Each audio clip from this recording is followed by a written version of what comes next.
Okay guys, so the ceasefire is officially over. Last night, Israel conducted several strikes and eliminated Hamas leaders. After constant breaking of rules by Hamas and the stagnation in the negotiations, Israel decided it is time to act. During phase 1 of the ceasefire agreement, Israel did withdraw from the territories they already controlled in Gaza, and they controlled pretty much the whole Gaza. Instead, Israel created a buffer zone, ensuring that Hamas would not be able to infiltrate once again the territory of Israel. During this first stage of the ceasefire, Hamas released 25 living Israelis, while Israel released 2,000 Arab prisoners. And those were criminals, those were bad people. But Israel decided to pay this price. I created this 3D presentation so that you can imagine how big of a difference it is. And Israel would continue to pay the price of this sacrifice if Hamas would continue to release Jewish hostages from Gaza. But in recent days, they stopped. After many warnings from Israel that there will be consequences for Hamas if they don't resume the agreements of the ceasefire, Israel decided to act. Israeli forces moved to Khan Yunis, Abasan al-Kabira, and Beit Hanun. Additionally, Israeli Air Force struck targets from the air. This was a big surprise for Hamas, which right now is panicking and is in shock mode and tries to figure out what to do. And yesterday's operation already brought us news that key Hamas leaders have been eliminated. For example, this guy, Yasser Harb, together with his 5 sons. Another one is Nai Abu Saif. Well, he's not very safe now, and forgive me, I don't know how to pronounce his name. I'm not an Arab name expert, but another key figure, those people were the ones that were showing off when the hostages were being released. Now they are facing the punishment. Last night, Israeli military really focused on destroying terrorist squads, launch pads, weapons, and also military infrastructure such as tunnels. And I want to confirm here again, this is Hamas' choice, because they did not follow the rules of the agreement. And to tell you the truth, Israel was really patient to keep this deal going. For the sake of hostages, Israel endured a lot of humiliation. Humiliation how the hostages were treated. They were treated like an object of propaganda.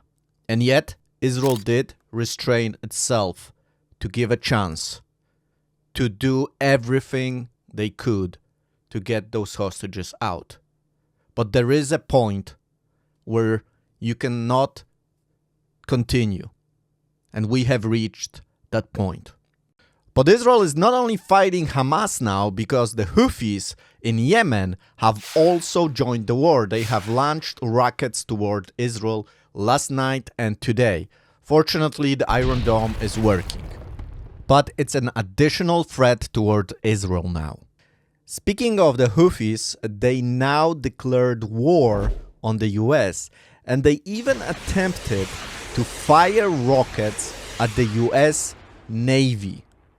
Of course, the rockets didn't have a chance against the US defense. However, they did it, and that was a red line that they crossed. And US actually had to shoot down all the rockets that were fired from Yemen. Not all ships, however, are so sophisticated and have the defenses of the United States. And really, the Houthis have been a nightmare for trade ships that go through this narrow strait. The red dots show you the ships that have been damaged or destroyed from the Houthi-controlled territories. And remember that through this narrow passage, 12 to 15% of all world's commerce goes through. So if you disrupt this important trade route, you are really messing up the world commerce. This is, of course, the quickest route from Asia to Europe. And you know who's suffering the most because of this disruption? Egypt. It is estimated that Egypt loses about $800 million per month. They control the Suez Canal, and the less ships go through that Suez Canal, they get less money. And it's not a good time for Egypt to have problems economically. They're just building a new capital outside of Cairo, and they really need the money. Of course, the United States did not leave the Houthi attacks without an answer. They even used some of the most sophisticated weapons, the Tomahawk rockets, to strike down targets within Houthi-controlled territory. But the fight is very inefficient because you are using very expensive weapons such as the Tomahawk rockets, and you are firing them at a very primitive equipment. So for example, one Tomahawk rocket costs $1.4 million, which is a lot of money compared to what the Houthis are using. So for example, Zezal 3 rocket that the Houthis use costs from $20,000 to $40,000, so significantly less than what the US is using to target their arsenal. But guys, soon Israel may save the day once again, because Israel has announced that they are almost done with releasing their breakthrough weapon, a Star Wars-like weapon called the Iron Beam. If this is gonna work, this is gonna be revolutionary. It's gonna significantly lower the costs from $50,000 for an interceptor to destroy an incoming rocket to just $3. If Israel will be able to pull this off, I mean, this is gonna be a game changer, and they're saying they're very, very close.